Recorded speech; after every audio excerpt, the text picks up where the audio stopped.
Good morning, everybody. Welcome back to Cilinix Crypto. Hope you're all doing great while I reset my camera, and welcome to this new morning update on Ethereum. It is Monday. We're going to do a full update on Ethereum here. We'll start off with some fundamentals. I know, it's quite boring, but we have to, and trust me, you'll thank me afterwards that you know about these fundamentals. And then we'll talk about the price action of Ethereum, what to expect. I mean, yesterday what I said is that I did expect somewhat of recovery into this red area right here, but you can see that we've actually been able to break above that.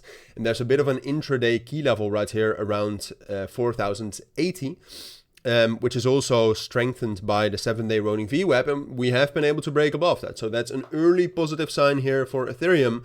Although I do want to say that yesterday, fundamentally, I was bearish on Ethereum, and I still am, all right? I'm still on the higher time frames, slightly bearish on Ethereum right here, as long as we're trading below 4,300. 4,300, if we're able to break above that with volume, with momentum, then I will change my bias. But for now, I think that there's too many reasons to be fundamentally slightly bearish on Ethereum.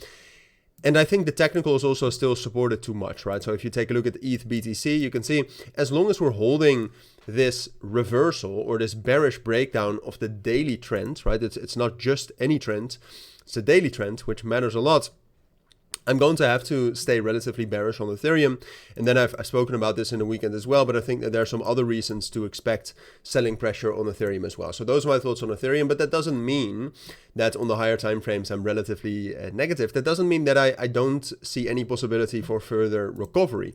No, I think the recovery for Bitcoin has been pretty good over the course of the last 24 hours especially. And that's also fueled by some good fundamentals. What we've seen so far, if you take a look at equities, so then with equities, I mean the S&P 500 pre-market, you can see that that's rallying with quite a lot of strength, it seems, so far. Friday, we already saw that unrest in the general financial markets started to decline. That has continued over the course of today so far. Obviously, it's early, but still.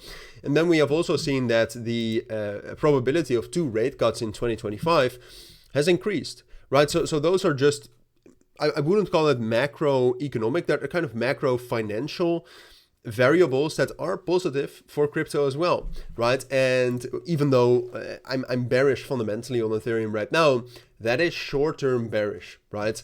Over the long term, I'm still bullish on Ethereum. I still think we're going up to 5,000. I still think we're going higher than that, right? So it's good to know that as well. But short-term, price action, like I said, has been good.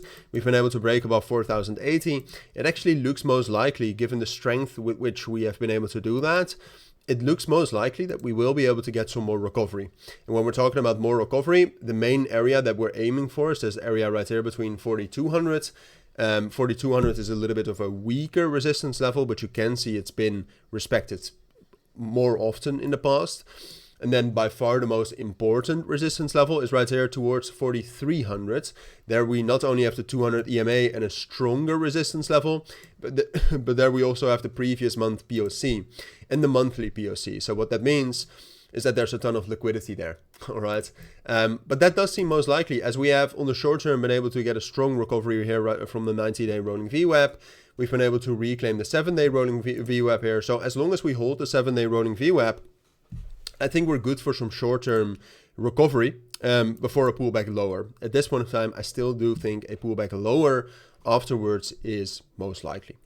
What I think you should also know in terms of today, if we get some very bad news, right? So if we hear about the U.S. government shutdown and the market reacts very intensely to that, and we lose the 7-day rolling VWAP, that's ultimately what matters most. But that is influenced by the news, then this is invalidated, right? So this is very dependent on Ethereum holding that level at 4,050. So make sure you know that. But those are my thoughts for now. That's what I think you need to know. If you do have any questions, let me know down in the comments. But for now, thank you for watching. Take care, everybody, and bye.